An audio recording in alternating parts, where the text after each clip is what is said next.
Hey, everybody. Before we get into this week's Big Brother 26 exit interview, I just wanted to remind people about how exit press works during the jury phase of a Big Brother season.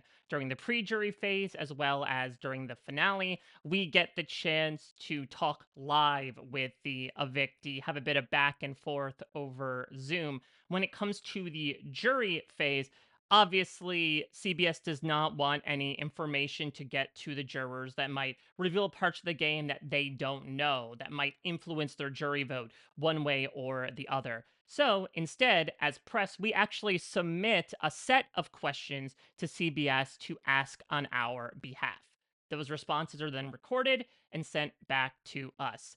What you're about to watch is me doing a little bit of editing magic. I recorded myself asking the questions that I sent to this week's evictee, in this case, Quinn, and then I took the answers from the recording and kind of spliced them together. So even if it does look like Quinn and I are having a back and forth, it's basically in response to the questions that I had sent in. Just wanted to be fully transparent as we start the next few weeks of Big Brother 26.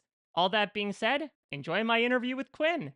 Talk me through your thoughts on the events of the past few days, from the decision made to use the veto on Angela this week to put you on the block, through your subsequent eviction.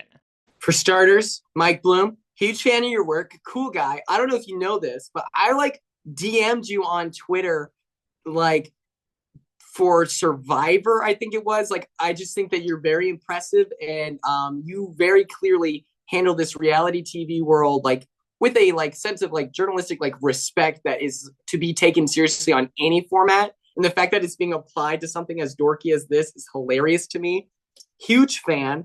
Yeah, your interviews, your pregame interviews with Survivor players is actually, I would watch those, pause it, and then answer it within the context of being a Big Brother hopeful. And so that really helped me get on the show. So genuinely, you seem like a nice guy. I think that your little saw that says Bloom in the background of your Zoom meetings is cool, and I'm happy to know you.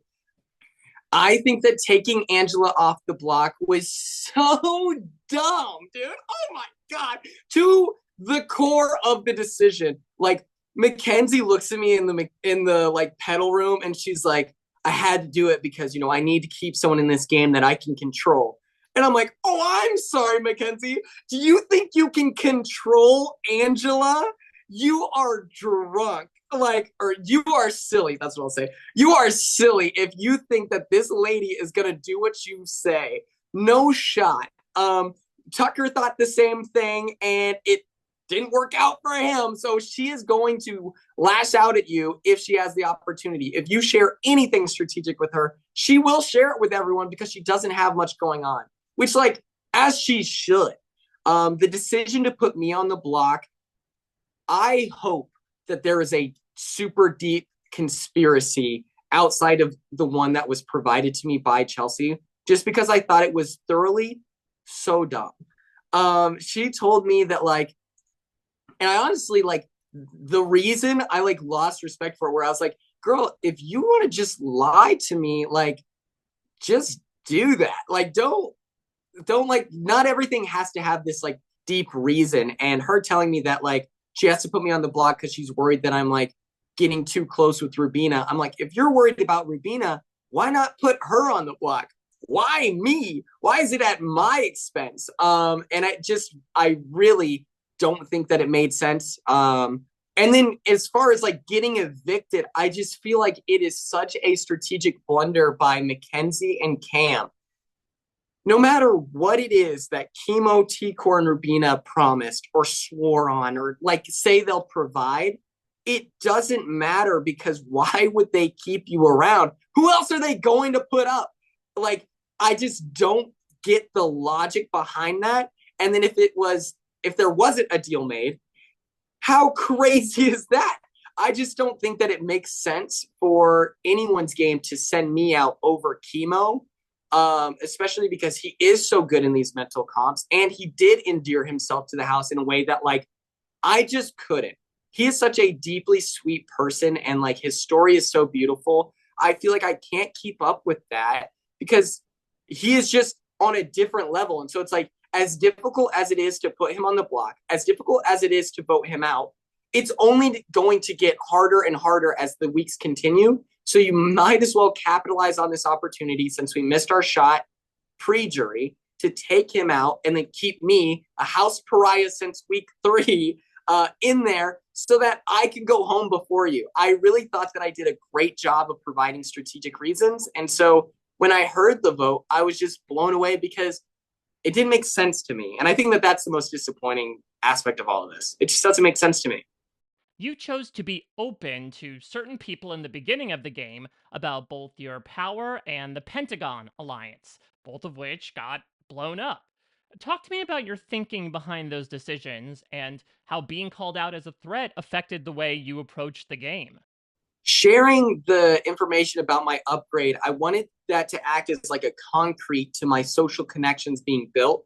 I felt deeply insecure. And so I knew no matter who was HOH, I was going to tell them about the upgrade and I was going to try to form a final two with them because the truth is, I'm just a coward. And with the opportunity to like save my own butt from being the first evictee, I will gladly hop on that grenade. And I was, maybe it's a testament to my ego, but I felt like I'll figure it out later on.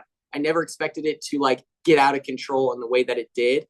So sharing that with Angela, I felt like was a great way to build a bond that would last the whole summer, especially because when she won HOH, she was like the most well-liked person in the house. And so I thought, how smart of me to create or to offer a genuine reason to keep me around because I can provide safety next week. And then with Chemo, I thought that it was wise to share that information just because he was on the block. He was down bad. He was so sad and disappointed with like the way that his game started. And so I was hoping that number one, us being a member of like the have not stinky boys, I'm not calling it whatever Tucker wanted to call it, not a good alliance name. Just kidding. But it's like I told him because I wanted him to feel good about me and I wanted to show him like, hey, there are material things I can provide you in this game. So please prioritize me in your like formation of, strategic like structures. And then as far as like ratting on the Pentagon at every opportunity, I do think that that was like a miscalculation just because I was under the impression that like T-Core and Chemo liked me as much as I liked them. And so by sharing the inner machinations of that as a fan, I had no interest in being a part of the majority alliance, especially one with like a core group where it's like, what, we're going to dominate the whole game. And it's so boring and lame. And it's like, all of a sudden you wake up and it's like final 8 and it's like, what do you have to stand on outside of the fact that you cruise through the game? And so I did share the inner machinations or like the like inner workings, I should say. Machinations is so pretentious. The inner workings of that alliance, just because I thought that it would buy me goodwill, especially in with the formation of like the underdogs as that was coming together with Rubina and Tucker. I was like, how genius to be at the center of everything where I'm everyone's good guy. No way this blows up in my face. I'm so good at the game.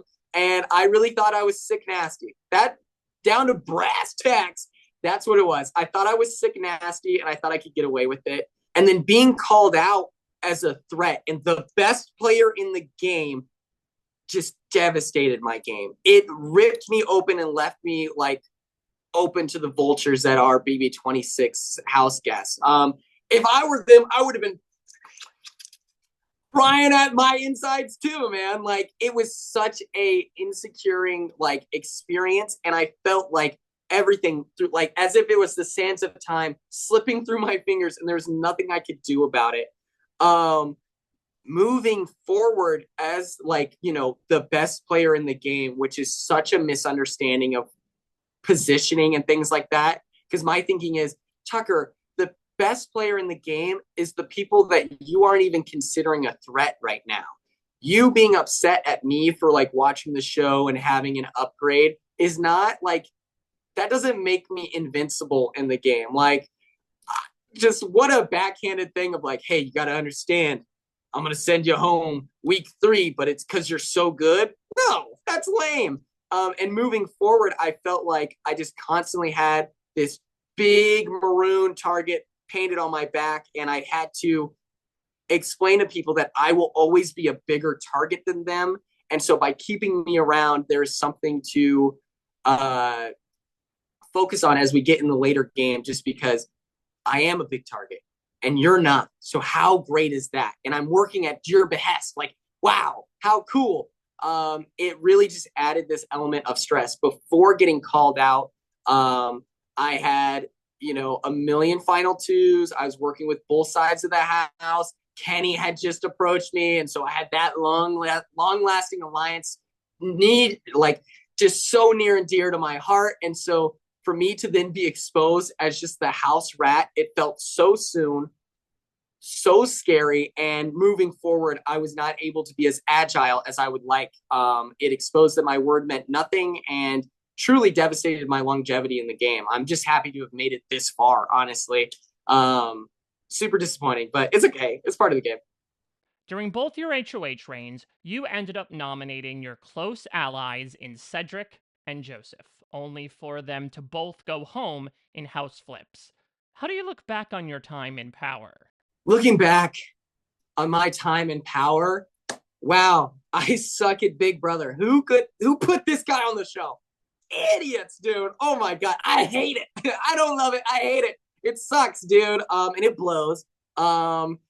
Me putting Cedric up, that guy volunteered for the book. Okay, I am absolved of all inclusion in that. That was his decision, and I was like, thank God, because I don't want to put Rubina up off the rip. Because I was hoping to not have to do that and expose myself as like just a bad person to her, in the game at least. And then as far as Joseph, I think that it was so dumb, but my logic was if I want to last a long time in this game, I have to be willing to like make decisions that like appeases the house. I should have put up T-Core. I think that putting T-Core on the block maybe would have bought me an extra week at least because there was such a big target on Joseph. But my thinking was that I was much cooler and chill with the 5 people that flipped on Tucker, and I thought that they would respect my wishes as HOH. My fault. What a dumb expectation. And then secondly, I feel like my thinking was in order to like show Chelsea just like, a dog laying on its back being like, yep, I trust you, man, like whatever. I was like thinking that by doing that, she would trust me more moving forward. And maybe that would buy me like way more weeks down the road. And so my thinking was if I put T-Core up, she's the most well-liked person in the house. She's the most well-insulated. And, she was HOH and she was going to evict Tucker. I don't buy it. But I just had to I felt like I had to like prioritize my game. And the result was Joseph going home, unfortunately. I did not expect Chemo to whip out such a beautiful speech. And maybe there was a deeper conspiracy. And I'm just really the fool. Either way, I think it was a miscalculation on my point. And I'm sorry to Joseph, honestly. You and Leah shared a close personal and strategic bond, which got complicated in moments like her using the veto on your HOH. Talk to me more about your dynamic. Yeah, Leah and I did have a pretty cool strategic like bond week or what else? What will I say?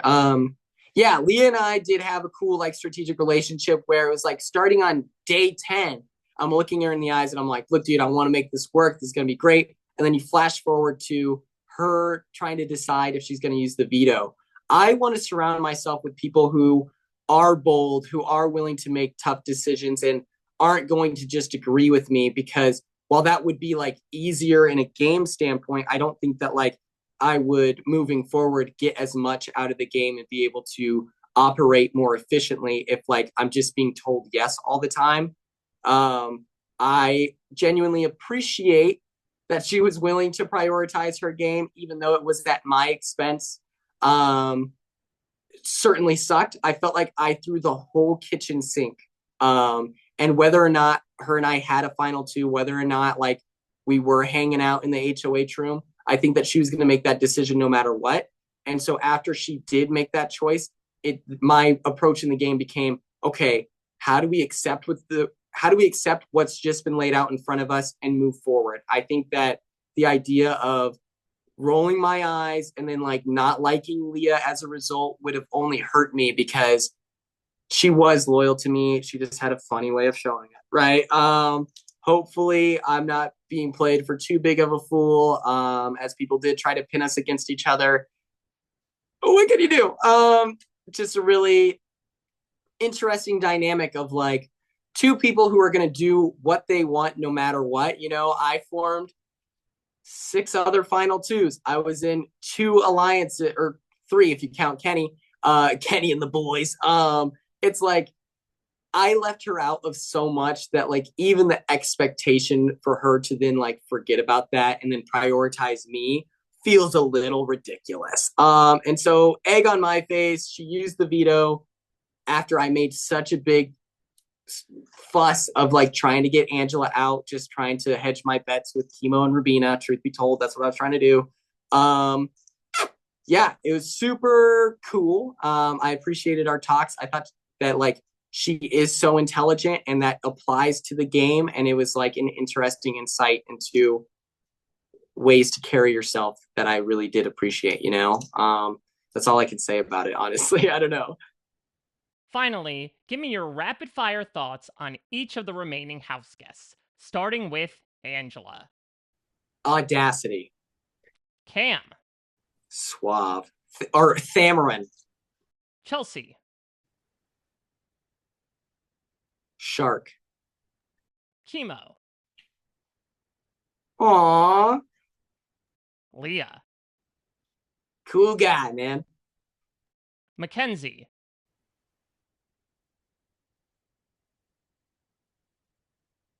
Sweet. Rabina. Heartfelt. And finally, T-Core. Core.